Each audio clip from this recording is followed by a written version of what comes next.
Je sors de la piscine et là du coup effectivement je suis plus en feu, mais mon corps a complètement brûlé à 85%. Toute ma peau tombe en lambeaux comme si on épluchait une pomme de terre en fait.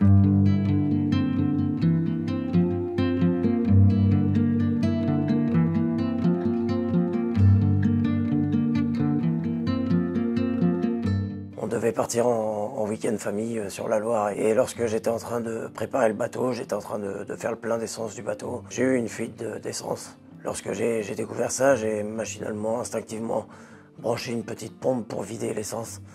Sauf que j'ai branché la pompe directement sur la batterie. Il s'est créé forcément une étincelle et vu que tous les gaz d'essence étaient concentrés au même endroit, ça a explosé. Et à ce moment-là, j'ai pris feu parce que j'avais de l'essence sur les pieds. Ça explose vraiment très fort, donc déjà je suis très surpris. Et après, c'est que à l'instinct, je ne calcule rien avec l'adrénaline. C'est comme si je sentais rien, donc là je ne maîtrise quasiment plus rien en fait. J'ai eu le réflexe de sauter dans la piscine pour m'éteindre. Ma compagne du coup arrive dans le jardin. Et là du coup effectivement je suis plus en feu, mais mon corps a complètement brûlé à 85%. Toute ma peau tombe en lambeaux comme si on épluchait une pomme de terre en fait. Elle comprend tout de suite que c'est très grave. Moi, j'en ai pas conscience. Je lui dis même à un moment que je la trouve un peu palote et que je crois qu'elle va faire un malaise, fait qu'il faut qu'elle s'assoie parce que moi, je me rends pas du tout compte de mon état en fait. Les premières personnes qui sont intervenues, ce sont des maraîchers à côté de chez nous qui sont venus pour éteindre le feu et moi, j'étais en train de leur expliquer quel tuyau prendre, où le brancher pour éteindre le feu. Mais moi, j'avais pas conscience de mon état. Quand les secours sont là, on m'annonce rien. Personne ne se prononce parce que de toute façon, je pense qu'ils le savent pas non plus. On me prend juste en charge dans l'ambulance. Sauf qu'au bout de 30 mètres, on s'arrête parce que il faut m'intuber et puis me mettre dans le coma.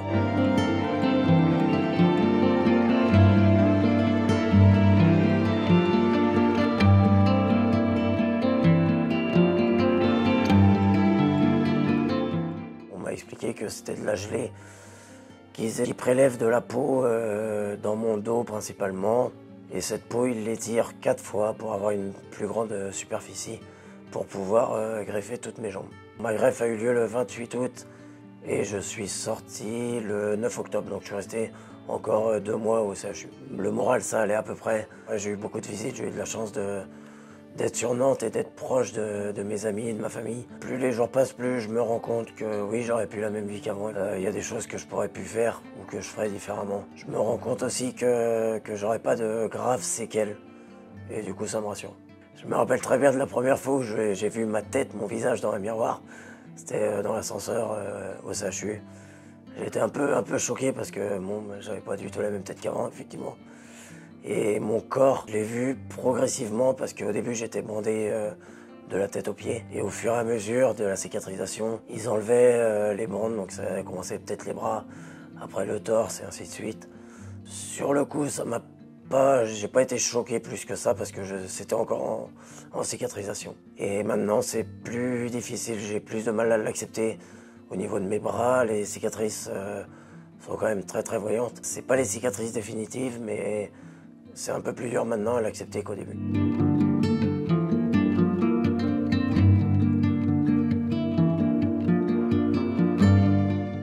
Quand j'arrive à Carpap, je ne pouvais pas prendre ma douche, je ne pouvais pas aller aux toilettes, je ne pouvais pas me déplacer de mon lit à un fauteuil roulant par exemple.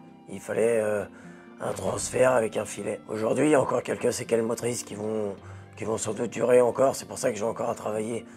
Même en rentrant chez moi, je vais continuer d'avoir des soins en libéral. Je ne sais pas combien de temps ça va durer, mais il va falloir encore que je travaille longtemps avant de retrouver vraiment une motricité, on va dire, classique, normale. Moi, j'estime à 80-90% que j'ai récupéré ma motricité d'avant, donc il reste plus grand-chose. Mais il va falloir aller les chercher, ces 10-20%. L'accident a eu lieu il y a 7 mois. Ce que je me dis de ces 7 derniers mois, c'est que c'était une épreuve à parcourir, une épreuve de la vie. C'est un accident bête, c'est arrivé, c'est comme ça, maintenant il faut faire avec et puis il faut avancer. De toute façon, en sortant de réanimation, j'étais un peu trop optimiste, j'avais dit qu'à Noël j'étais sorti. Bon, ça s'est joué un mois après, mais je m'en sentais capable. Le mental pour s'en sortir, il a toujours été là et surtout l'entourage qui a toujours été là et qui m'a vachement soutenu et beaucoup aidé. Sans eux, je suis pas sûr que j'en serais là. Ça veut dire que s'ils n'avaient pas été là et qu'ils m'avaient pas porté, je pense sincèrement que je serais soit encore en réanimation, soit je serais mort. Mon pronostic vital a été engagé pendant 2 mois à peu près. Ces 2 mois-là, je ne me rappelle pas, donc j'ai pas eu trop cette sensation de faire face à la mort, je m'en suis pas rendu compte. Et aujourd'hui, je suis heureux d'être là, de revoir mes enfants, de rentrer chez moi, de retrouver ma vie d'avant et mon quotidien.